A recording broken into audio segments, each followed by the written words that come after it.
r/Askreddit. What is a seemingly mundane question you can ask somebody that will tell you a lot about their personality? What's the last thing you did for the first time? Well, now I'm having an existential crisis because I can't think of anything. Don't feel bad. It's really not the right year for that question. One of my standard job interview questions is, tell me about something you like doing that you're good at. I don't really care what the answer is. I just want to see passion, effort, and creativity. I don't really care what the answer is. Phew. Thank God for that, cause my answer's going down on your mom. Duck, you shall see. My father-in-law went on a job interview about 10 years ago and absolutely nailed the interview. As he was being shown around the office, a higher level person in that company who normally wasn't there just happened to be there that day. After they were introduced, he asked my Phil what kind of animal he would be. My Phil said he panicked and picked bear. He's a bigger guy. And the other guy said something along the lines of, that's a little too aggressive, maybe this isn't the job for you. So he didn't get the job, but I guess it worked out because he's got a pretty good job now, and if I was him I wouldn't want to work for someone who hires people based on what animal they think they would be. The right answer was, I'd be a parasite that lives in your eye and eats away your optical nerves. Oh, you sound like you'd be good in management. What would you do if you won the lottery? For me, it's a non-invasive way of listening to people's attitudes on finance in general, and also how they feel about the rich. First things first, I'm going to get a financial advisor. I'd have no idea what to do with that much money, and I don't want to end up a mess. Same here. My first thought about winning the lottery is, how do you go about finding a reliable financial advisor when you've just won the lottery and everybody is suddenly offering financial advice to you? Do you put the cart back when you're done shopping? I put my cart away, but seriously, whether someone puts their carts back really shows you what they think about rules, social norms, and whether they will follow them when someone isn't looking or judging them. It's really interesting, and it's called the shopping cart theory. Is this a real theory? It's not a single question, but by the second or third date with a guy I would ask him to go bowling. As it turns out, there's many ways to play the game. Do they take it too seriously and get competitive or angry if they don't do well? Does he act disinterested or bored of the game? Do they try to teach me how to play, or do they just try to be goofy, have fun with it? Do they order 2 pitchers of beer and get totally smashed? In my opinion, you can learn a lot about a person by the way they approach bowling. What if a guy just ducking sucks ass at bowling? Because I totally do, but I own it and still enjoy it. If you will still have fun and not be a grouchy competitive a-hole about it, then that's great.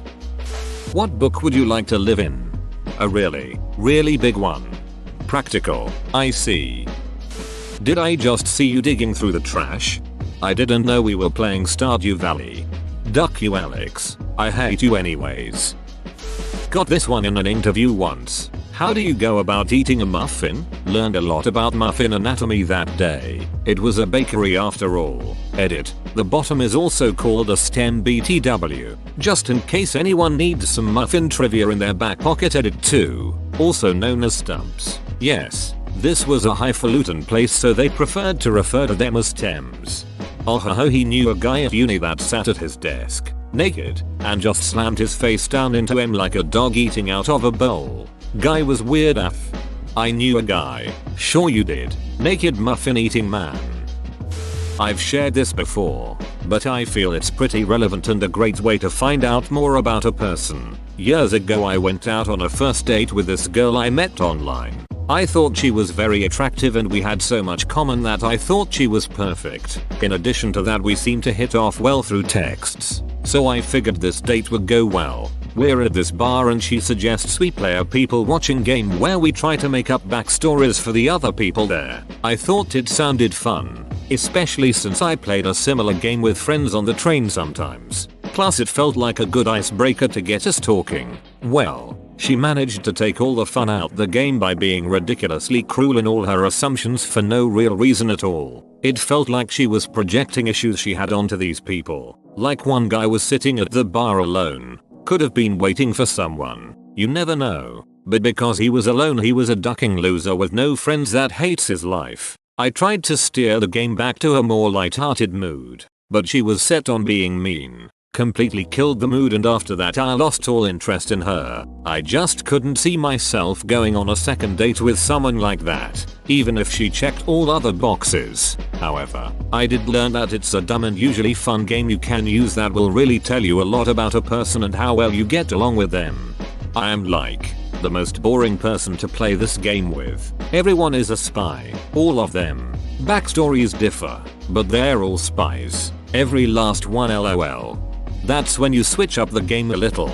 Spy or muck? Are you in favor of homeowner associations? This is a good one because everyone who is familiar with them has such strong reactions. Yeah, I knew a guy that was a co-worker in a different department. Apparently he was on the HOA board in his neighborhood and loved it. He was a total a-hole at work, so I knew that he terrorized his neighbors. Fav question I heard in an interview. What would you do if you came home and found a penguin in your freezer? It ends up not only being an icebreaker, but a good personality tell. Name him Pen Pen. Is the penguin dead or alive? I had a Tay ask me in a get to know you activity what my vision was for a perfect world, and I said round lol. That would have been awkward if your Tay was a flat earther. What was the last thing you did that gave you a childlike joy? My 14-year-old asked for a longboard last spring. I'd said no before because I figured it'd be something I spend a few $100 on that she'd try once, not be good at right away, and never touch it again. It wouldn't be the first time. After being locked up for 2 months with quarantine, I figured why not? It gets her outside and maybe something she'll enjoy. At that point I just wanted to get her out of her room and off her phone. I'd never seen her work so hard at something she wasn't good at right away. After 2 back-to-back 6-hour days of practice, she started to get the hang of it and asked me if I wanted to try. I couldn't even stand on a board when I was a kid, but as an adult I just got it. I wasn't on it 5 minutes and I said, I need one. We left right then and picked one up for myself. We cruised all spring, summer, and fall. Not only was it great for bonding, I hadn't felt that kind of joy since I was little. A moment I'll never forget. Can't wait for the snow to melt. Oh my gosh, that is awesome. First, I'm impressed she practiced for so many hours. Second, I love that you got it and wanted to go get one so you could do it together. In a job interview, ask your prospective supervisor how much vacation time and sick days they took last year. This is great because both extremes take pride in their answer and so will answer honestly. The no-low vacation boss is proud of how hard she or he works. But really it's bad if they don't take time off. They're coming in when they're sick. They're not recharging by taking vacation. And the expectation, even if unstated, is that their staff should follow that example. You'll feel guilty every time you call in sick or take vacation time. You want the boss who says I always take my vacation time and encourage my staff to as well. I called in a couple times last year when I came down with a cold. Good boss. Have you ever had a negative reaction when you asked this? I can see a scenario where the prospective supervisor is a little private about this. Could it be seen as too personal of a question to ask? I'm not playing devil's advocate or advocating to not ask. I'm actually curious as someone who's hoping to be interviewing for positions in the near future. If you want to play it safe, you can ask how many days a year on average the employees here take off. What is a seemingly mundane question you can ask somebody that will tell you a lot about their personality? You and OP are ducking genius. Ask them what they like to cook for breakfast. Does coffee count as cooking breakfast? Asking for a friend. A vanilla soy latte is technically a 3-bean soup. Does Mike Wazowski blink or wink? Depends on how he's holding his mouth. You are truly one of the great thinkers of our time. What superpower they want? I love this question because this girl I knew in college had just the best answer. She said the power to fill things, and after I looked at her kind of funny, she said, you know, like filling my bank account with money, filling my belly with spaghetti, or filling me enemies' bladders with urine. I know there are more powerful powers that could get me wealth or whatever, but man, teleportation would be dope. Can travel the world but always sleep in your own bed and never need to book a flight. Never need to use a public restroom. Easily visit family. Only take road trips if I want. Can live and work anywhere. The rest of life could be normal, but it'd be great. Do you have Reddit? Ha, WTF, who told you that? No, I don't have Reddit. Don't really know what that is. What is that, some sort of chat room? Who told you that? Let's talk about something else. The only right answer. What are you having for dinner tonight? It's really cool to hear about what people like, what their culture is like, because food is a huge part of that, and generally just how they live, expensive or cheap, quick or elaborate, adventurous or safe. Ham, mustard, maybe some baby carrots if they aren't bad yet. I might try to make that garlic bread, but it's been in the freezer for like 3 years now. As a kid, what was your go-to selection from the ice cream truck? Disappointment because we were too poor to get ice cream from the truck. The cheapest thing they offered because my dad insisted on getting me something even though I knew we couldn't really afford it, but it made him happy to get me a treat. ETA, thanks for all the awards. Folks, I feel like I should celebrate with an off-brand Otter Pop. Grilled cheese sandwich or a taco? Who wins in a fight? Grilled cheese, but only if it's a fair fight. If it's prison rules, I'd take the taco. That's pretty racist, but correct. Their favorite color. In so many ways, if they tell you without hesitating, it means they must have probably thought about it before, and it must be a color they really like, that makes them feel at home or makes them happy. Whenever I meet someone and they tell me their favorite color, it becomes a part of them to me. It's not that I haven't thought about it, but it's that I think it's a ridiculous concept. I don't have a favorite color. Some colors look good on me. Some colors look good in a room. Sometimes I want an object to be one color. The idea I'd prefer everything to be a color seems preposterous. I answer the question with all of my favorite colors. My favorite color when playing a game is red. My favorite color to wear is black, but my favorite color to look at on me is purple. Slight difference between what I prefer to wear and what I think looks good. My favorite color on my wife is gray. My favorite color to look at is a turquoise blue. My favorite color to say out loud is fuchsia. My favorite color to say is my favorite color when asked is maize, because as someone living in Michigan it communicates more than just a color. Interestingly, my favorite drink also has many different answers. Where were you the night of the murder? Which one?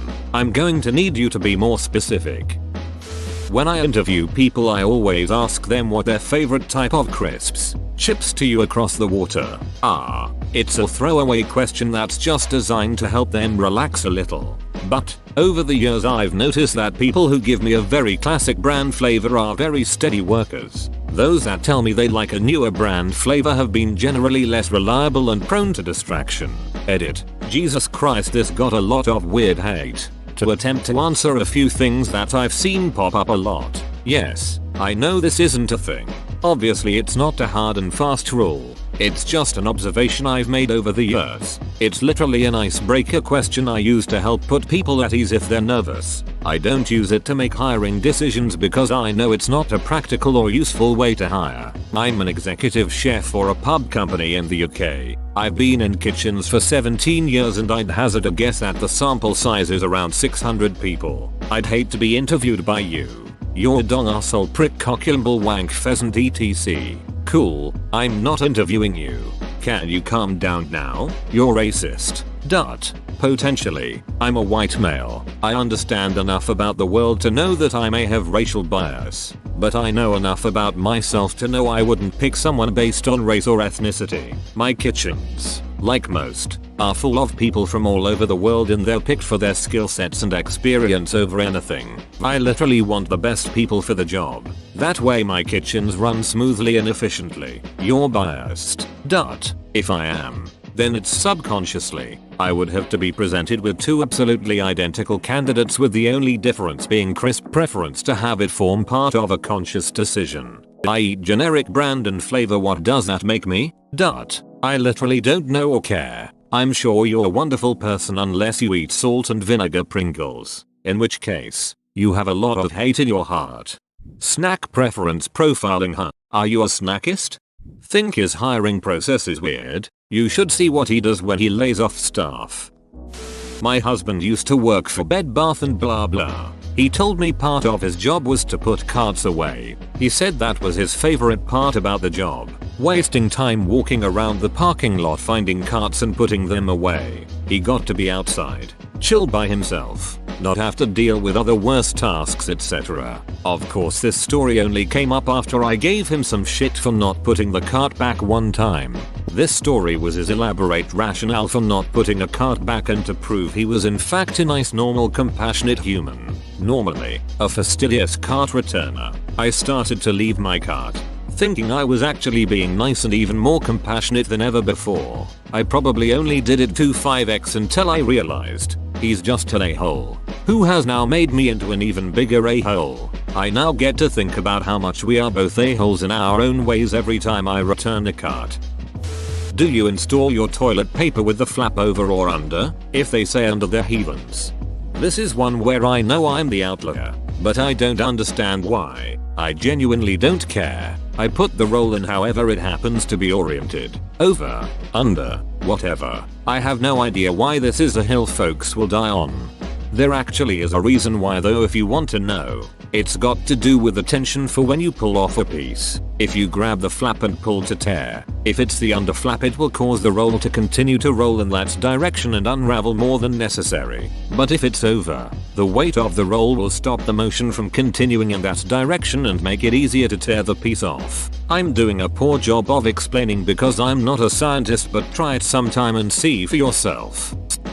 What's your favorite dinosaur? In my last year of college, I took a prehistoric history class and was loving it. I, a history major, commuted by light rail to school and would end up spending the hour or so on the train congregating with other history majors. One day, I asked this group, "What's your favorite dinosaur?" Most of the people gave answers like velociraptors or that they hadn't really been interested in dinosaurs since they were kids, which was fair enough. But one guy said, "I don't believe in dinosaurs and that the earth was 6,000 years old." This was a guy that was studying history for the sake of teaching children history, and he was denying that most of the earth's history didn't exist, despite learning otherwise in the classes he was specializing in. I lost a lot of respect for him that day, and now, having a favorite dinosaur is a barometer test of mine. Edit.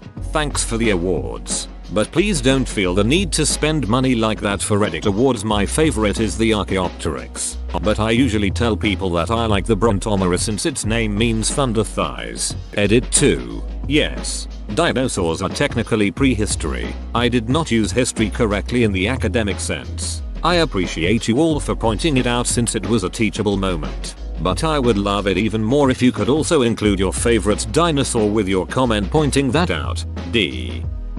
What is the airspeed velocity of an unladen swallow? If they know, that will tell me a lot. Edit. Apparently, I didn't put the word velocity in there at first. Haha. African or European?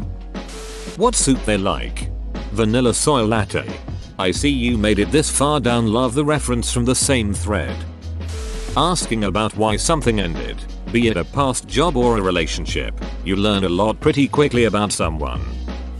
My girlfriend's dad always uses one interview question that makes or breaks a possible hire. Why are manhole covers round? The goal isn't to know the answer, it's to show that you are willing to critically think about a problem before you say you need help. Edit. Spelling. And thank you for the silver kind stranger. Because pipes are round, because people are roundish, because circles possibly use less material than squares, because they are super heavy, and if they are round then they can be rolled on their edge. You're like jazz? Do you prefer night or day? Night. It's calm and peaceful. I very much enjoy my alone time. And night when everyone's asleep is the best. Do you sleep with your socks on? Yes or no? Alternative phrasing. How do you judge people as fast as possible? In a group setting we had a facilitator ask, do you judge people based on what they're wearing? My friend answered, it depends on what they're wearing. It brought me joy. Edit. People are really analyzing this. My friend commented what she did because she obviously does judge people on what they're wearing. It was snarky and made me laugh. That's about it. Saving this thread for my next human interaction. I foresee much less awkward silence. Wish me luck. What do you know Tim Curry from? Edit. Wow. RIP inbox. Thanks for the award. Do you have pets? No. The stuck in a hole. Ooh squirrel. Semicolon, then check to see if they get excited at the prospect of a squirrel. What does HP stand for? If you won $10 million in a lottery, what would you do with the money? You'll know almost immediately if they are selfish or generous, greedy or giving, shallow or deeply thoughtful, financially responsible or just plain stupid. Or, they know how to craft a believably generous or responsible response due to social expectations while knowing that in the case of it occurring they would just keep the money. Don't put too much stock in hypotheticals, since with a lot of them you or even they won't know how they would act when the chips were down. How would you describe the internet to a caveman? It will show you how they look at what the internet is used for. For example, some might say it's a source of information, or it's a way to connect people who are far away. I know one person who said they wouldn't explain it to a caveman because they wouldn't go back in time without AC. Whoa, you made it to the end? You're a ducking beast. I'll cut you a deal. Smash like and subscribe for more curated content, bruh. It's free and that's a great price.